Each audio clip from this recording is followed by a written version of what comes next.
Hello नमस्कार दोस्तों, स्वागत है आप सभी का आपके अपने चैनल में। दोस्तों आज के इस वीडियो में बात करने वाले हैं कि जो हमने अभी कल एक वीडियो डाला था कि मैंने कहा था कि अपनी जो है क्लास शुरू होने वाली है जो कि सूचना प्रौद्योगिकी साक्षरता की और ITI अनुदेशक की भर्ती जो कि अभी इसका एग्ज़ाम होगा। आगे मैंने बताया था कि कब इसका एग्ज़ाम होगा। और तो दोस्तों मैं आपको बता दूं कि इसमें जो है सूचना प्रौद्योगिकी जो है यानी कि जो है IT लिटरेसी है। तो इसमें जो है सबसे पहले कंप्यूटर के बारे में, क्योंकि जो IT यानी इंफॉर्मेशन टेक्नोलॉजी से संबंधित जो भी क्वेश्चन होंगे, तो इन्फॉर्मेशन टेक्नोलॉजी कैसे होगी, मतलब हमारा माध्यम हो गया है इन्फॉर्मेशन को संप्रेषण करने का यानी कम्युनिकेट करने का, तो वो हो गया हमारा सबसे जो अहम रोल निभा रहा है वो है कंप्यूटर। तो सबसे पहले हमें इसमें कंप्यूटर के बारे में पढ़ना। मैंने आपको सिलेबस भी दिखा दिया था कि इसमें जो है कंप्यूटर का कितना रोल है, कितना क्या इसमें आएगा। तो आप मैं समझता हूँ कि आपने जो है सिलेबस का वीडियो देख लिया होगा। अगर अभी तक नहीं देखे हैं तो अभी चैनल पर जाइए आप और वहाँ से देखिएगा, जो मैंने सिलेबस का वीडियो बनाया था वो आप देखिए। तो वहाँ से आपको पहले इसका सिलेबस अच्छे से समझना चाहिए, ठीक है। तो उसी सिलेबस के अकॉर्डिंग इसमें जो है कंप्यूटर के बारे में जो है कुछ पहले हम लोग इसमें बेसिक पढ़ेंगे, क्योंकि उसमें जो है बेसिक का जो है सिलेबस में नहीं कहा गया, लेकिन हम लोग बेसिक ज़रूर पढ़ेंगे, क्योंकि जो कंप्यूटर को समझने के लिए पहले हमें बेसिक जो है समझना ज़रूरी है, क्योंकि जो है बेसिक से जी कभी कभार जो है क्वेश्चन उठ जाते हैं। तो यहाँ पर जो है आप देख लीजिए कि मैंने जो है पहले जो है कंप्यूटर की हिस्ट्री थोड़ी बहुत हम देख लेते हैं कि कंप्यूटर क्या है। कंप्यूट जो है कंप्यूट शब्द से बना है, जो कि फ्रांसीसी शब्द है, तो जिसका मतलब होता है गणना करना, ठीक है। अब इसकी जो हिस्ट्री है कि कंप्यूटर सबसे पहले जो है एक अबेकस जो है, अबेकस यहाँ पर लिख दिया मैंने, अबेकस नाम का एक जो है उपकरण था जो कि चाइना में बना था, जो कि आज से लगभग जो है 3000 वर्ष पहले बना था, ठीक है। तो जिससे जो है हम लोग नॉर्मल जो वहाँ पर जो उस समय की जो संस्कृति थी वहाँ के जो लोग थे जो है नॉर्मल जो गणना जोड़ना घटाना उस जो है कैलकुलेट जो उस जो है अबेकस से करते थे। मैंने यहाँ पर उसका जो है पिक लगा दिया है, वो आप देख सकते हैं, ठीक है। तो उसमें जो है इस तरह का होता था जो है कि यहाँ पर जो है उसमें जो है एक लाइन बीच में होती है और इसमें ऊपर जो है इस तरह से इसमें कुछ छर्रे टाइप के भरे रहते हैं और नीचे इसमें छर्रे टाइप के भरे रहते हैं। इससे जो है कैलकुलेशन की जाती थी। तो ये बात तो है जो है पहले सबसे पहले जो है अबेकस से इसकी बात शुरू होती है। फिर आते हैं जॉन नेपियर जो है, सर जॉन नेपियर सर हैं। इन्होंने जो है सबसे पहले इन्होंने एक उपकरण बनाया था जो सिंपली जोड़ने घटाने के लिए ही जिसका एक यूज होता था। इसको मैंने यहाँ पर फिक लगा दिया, देख सकते हैं आप। तो वहाँ पे जो थोड़ा बड़ा आकार का था और यहाँ पे इस तरह से इसमें यहाँ पे नंबर लिखे रहते थे और ये इनको हम इस तरह से घुमा सकते थे। यहाँ पर रॉड टाइप के लगे रहते थे, ठीक है। तो इनको हम घुमा के इसमें जो है ये जो स्पेशली ये था जो है मल्टीप्लाई करने के लिए, इसमें इसका जो है उपयोग ज़्यादा था मल्टीप्लाई करने के लिए। जो इस उपकरण से जो है मल्टीप्लाई करना बहुत आसान हो गया था, जो है जॉन नेपियर ने बनाया था, जो नेपियर बोन्स के नाम से। फिर आए इसके बाद जो है हमारे ब्लेज पास्कल ने जो है 1645 में एक उपकरण बनाया जो कि एडिंग मशीन के नाम से, एडिंग मशीन है ना, जोड़ने की मशीन बनाई इन्होंने, जिसमें जोड़ना घटाना ही हो पाता था जब ज़्यादातर, ठीक है। तो जोड़ने की मशीन बनाई जिसको बाद में उन्होंने नाम दिया पास्कल का नाम दिया है। और वो इस तरह की होती थी, एक यहाँ पे मैंने फिर से पिक लगाई है, वो देखिए। तो वो जो है पास्कल है, वहाँ पे इस तरह से जो है वो मशीन है और इसमें जो है इस तरह से यहाँ पर जो है उसमें जो नक्शे कटे रहते थे और यहाँ पर जो है नंबर्स लिखे रहते थे। ये एक के बाद एक घूमते थे और जहाँ पर जो रुक जाता था वहीं से जो इसकी कैलकुलेशन करके निकाली जाती थी। जो ज़्यादा इंपॉर्टेंट चीज़ नहीं है, हमें बस इसका जो है हिस्ट्री समझना है कि जो है कैसे कैसे इसका कंप्यूटर का विकास हुआ है। इसके बाद है जो चार्ल्स बेबेज जी ने जो है अपना एक उपकरण बनाया और जो है पास्कल से जो है इंस्पायर्ड हुए। पास्कल इन्होंने देखा, पास्कल से इंस्पायर्ड होकर इन्होंने जो है एक उपकरण बनाने की सोची और उन्होंने एक उपकरण बनाया। और इन्होंने जो उपकरण डिफरेंशियल इंजन के नाम से इन्होंने एक उपकरण बनाया। तो जो डिफरेंशियल इंजन था ये इन्होंने बनाया, तो उस समय पे जो है ब्रिटिश सरकार थी, इन्होंने उसका जो खर्चा दिया था और इन्होंने जो बनाया था ये 1822 के समय में इन्होंने बनाया था, ठीक है। और फिर इन्होंने ही 1800 इसके 11 साल बाद 1833 में एक और उपकरण बनाया जिसका नाम था डिफरेंस एनालिटिकल, ठीक है। और जो डिफरेंस एनालिटिकल था वो इससे बहुत ज़्यादा मजबूत था, बहुत अच्छा था, मतलब जो अच्छे से गणनाएं कर सकता था। और इसी के आधार पर जो है आधुनिक कंप्यूटर जो है उसी के बेस पर जो है यानी जो है इसी के आधार पर जो आधुनिक कंप्यूटर की नींव पड़ी। इसलिए जो है चार्ल्स बेबेज जी को जो है कंप्यूटर का जनक यानी फादर्स ऑफ कंप्यूटर माना जाता है। इसके बाद जो है आते हैं समय धीरे धीरे और फिर आगे जो है 1944 में जो है एक कंप्यूटर बनता है जिसका नाम है मार्क 1। जो मार्क 1 कंप्यूटर है इसको जो बनाया गया था जो हार्वर्ड यूनिवर्सिटी है अमेरिका की, उसमें और IBM कंपनी दोनों ने जो है मिलके बनाया था हार्वर्ड यूनिवर्सिटी में। और इसको जो है डॉक्टर हार्वर्ड आइकन ने बनाया था। और इसका जो है ऑफिशियल नाम था वो ऑटोमेटिक सीक्वेंस कैलकुलेटर था मार्क 1 के नाम से। और 1944 के बाद से ही फिर इसी कंप्यूटर के बनने के बाद से ही ये पहला जो था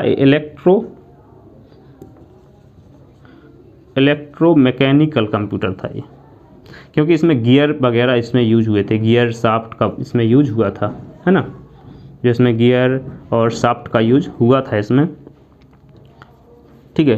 तो ये पहला इलेक्ट्रोमैकेनिकल जो है कंप्यूटर था, ठीक है, जो मार्क 1 था। तो ये जो मार्क 1 था और इसी के बाद से जो है हमारा कंप्यूटर की जो है यहाँ से जो कंप्यूटर की पीढ़ियाँ शुरू हो जाती हैं। पहले जो कंप्यूटर था ये फर्स्ट पीढ़ी का कंप्यूटर कहलाता है ना। और इसमें जो है वैक्यूम ट्यूब का यूज किया गया था जो है, और स्टोरेज के रूप में जो है मैग्नेटिक ड्रम का यूज किया जाता था। तो अब हम लोग जो है पढ़ते हैं कंप्यूटर की पीढ़ियाँ यानी कंप्यूटर की जो है जनरेशन में मतलब यह हुआ है कि जो कंप्यूटर पहले बड़े आकार के बड़ी साइज़ के हुआ करते थे। फिर जो है कंप्यूटर में एक ऐसी डिवाइस का उपयोग हो जाने से, एक छोटी सी डिवाइस का उपयोग हो जाने से जो कंप्यूटर जैसे कि मान लो ट्रांजिस्टर हुआ और IC चिप हुआ, माइक्रो प्रोसेसर हुआ, इन सब का उपयोग हो जाना मतलब जो है इन सब का आविष्कार हो जाने से कंप्यूटर का जो है साइज़ बहुत छोटा हो गया।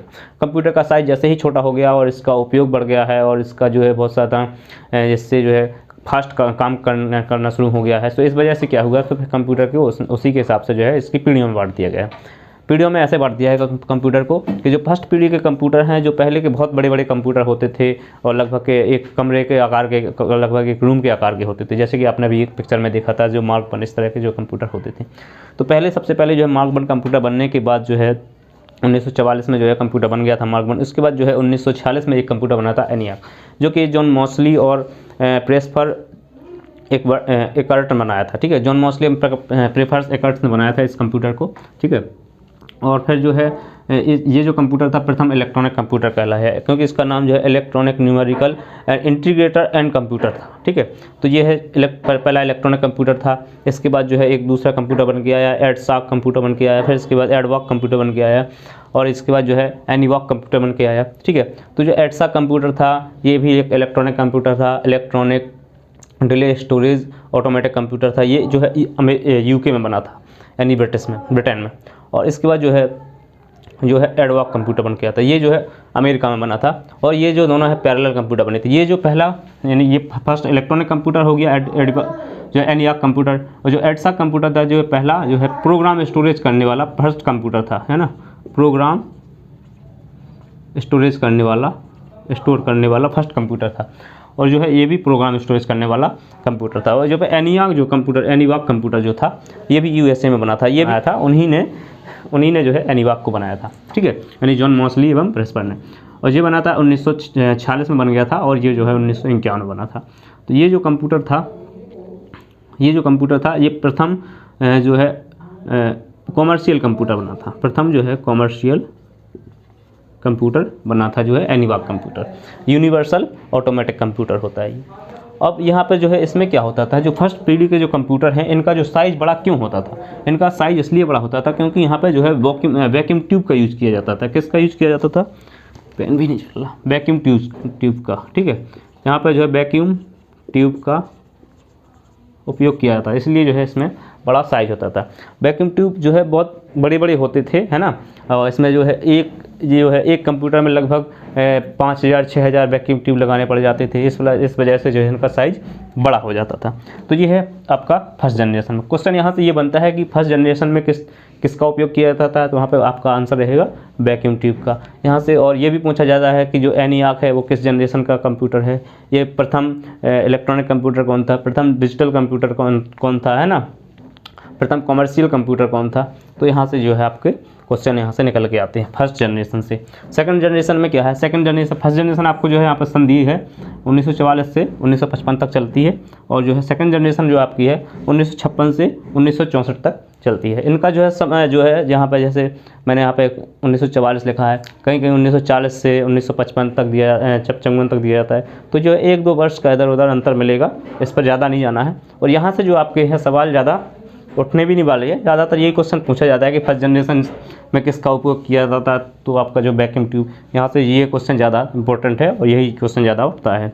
ठीक है, अब आते हैं सेकंड जनरेशन में। सेकंड जनरेशन में जो है क्या, ट्रांजिस्टर का उपयोग होने लग गया। ट्रांजिस्टर का उपयोग होने से क्या है, जितना काम जो है ये वैक्यूम ट्यूब करती थी, जो है डाटा को प्रोसेस करने का, वो डाटा को प्रोसेस करने का काम जो है ट्रांजिस्टर करने लग गया। ट्रांजिस्टर के करने से जो है कंप्यूटर का साइज जो है छोटा हो गया, और जो है उससे स्पीड भी ज़्यादा तेज़ हो गई, है ना, जल्दी कैलकुलेशन करना भी जो है इससे शुरू हो गया था, जो है ट्रांजिस्टर की वजह से। इसके जो है एग्जांपल जो है IBM 1400, IBM 7000, IBM 3600, ये जो है इसके जो IBM कंपनी ने बनाए हुए कंप्यूटर थे, जो सेकंड जनरेशन के कंप्यूटर थे। थर्ड जनरेशन के कंप्यूटर जो थे, अब थर्ड जनरेशन आपकी कब से शुरू होती है, यहाँ से जो है 1965 से 1970 तक आपकी जो है थर्ड जनरेशन शुरू होती है।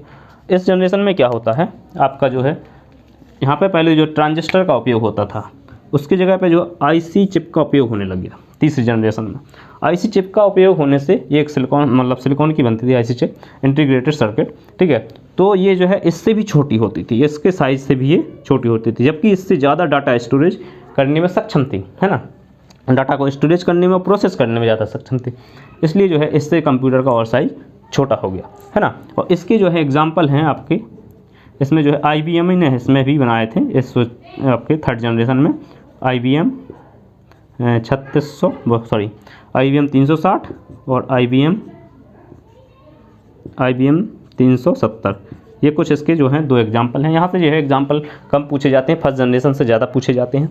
ठीक है, इसके बाद है जो फोर्थ जनरेशन आपकी 1971 से, कहीं कहीं 70 से भी दी जाती है, 1970-71 से 1989 तक, 1989 या 90, यहाँ पर कभी कभार 90 भी दिया जाता है, 1989 या 90 के बीच की जो है अब आपकी फोर्थ जनरेशन चलती है। ठीक है, अब इसमें जो है क्या है, यहाँ पे जो इंटीग्रेटेड सर्किट की जगह पे जो है माइक्रो प्रोसेसर का उपयोग किया जाने लगा। माइक्रो प्रोसेसर के उपयोग किए जाने से जो है कंप्यूटर का साइज और ज़्यादा छोटा हो गया, और जो है उससे ज़्यादा अच्छे से प्रोसेस करने लग गया, है ना। ये एक ऐसी बहुत छोटी सी चिप होती थी जो माइक्रो प्रोसेसर जो है बनती है, माइक्रो प्रोसेसर। ठीक है, इसमें बहुत, और इसमें जो क्या है माइक्रो प्रोसेसर में क्या है, इसमें जो लार्ज स्केल इंटीग्रेशन, इसमें जो है इंटीग्रेट कर दिया डाटा को, है ना, लार्ज स्केल। इसका जो है इसमें जो इसकी युक्ति है, या इसमें जो है एक टेक्नोलॉजी यूज होती थी, उसको बोलते हैं लार्ज LSI या VSLI।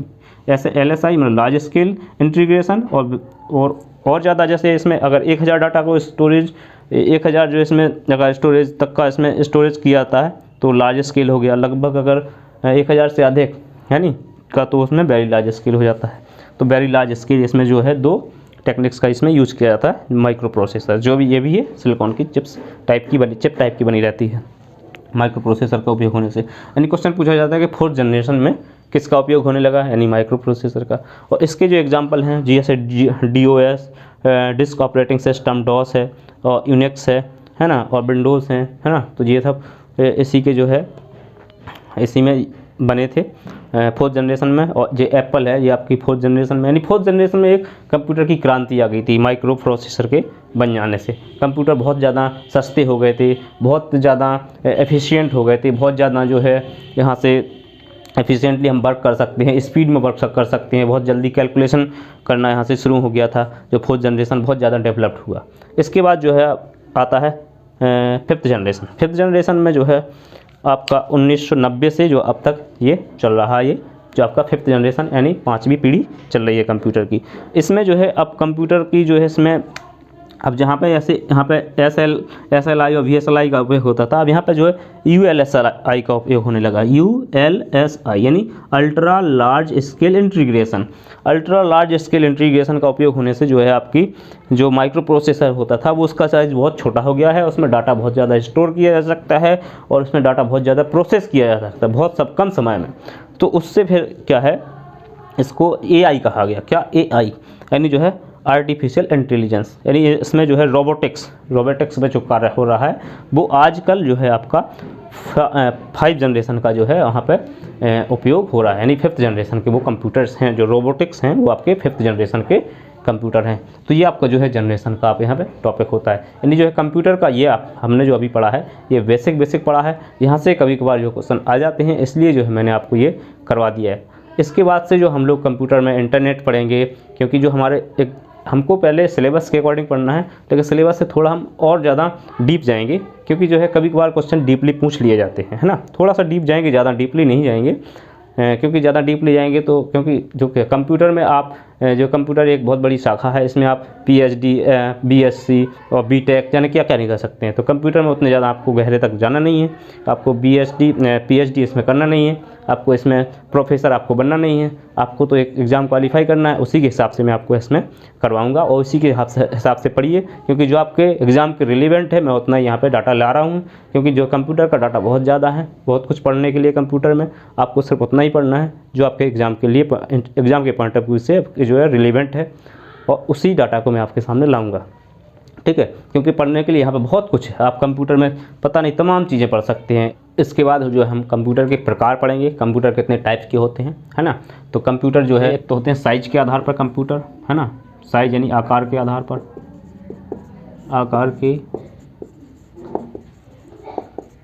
पर, ठीक है।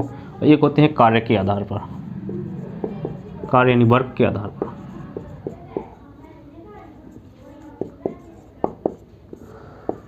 ठीक है। आकार के आधार पर आपके कंप्यूटर जो होते हैं 4 तरह के होते हैं, और जो कार्य के आधार पर आपके कंप्यूटर जो है 3 तरह के होते हैं। आकार के आधार पर जो है कंप्यूटर 4 तरह के होते हैं, यानी आकार यानी अकॉर्डिंग टू साइज, ठीक है। अकॉर्डिंग टू साइज के एक होता है सुपर कंप्यूटर।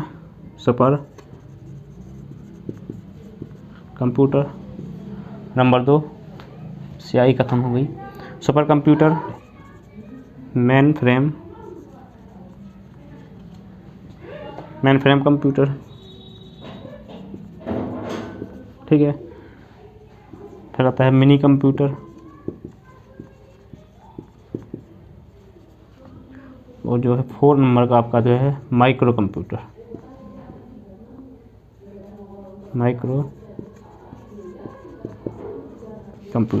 तो आपको दिख नहीं रहा होगा शायद, मैं दूसरा पेन यूज करता हूँ। तो ये होगा आपका माइक्रो कंप्यूटर, ये आपके जो है साइज के अकॉर्डिंग।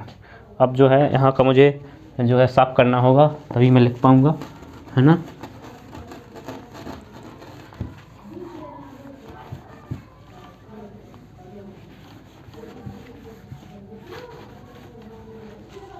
ये हो गया।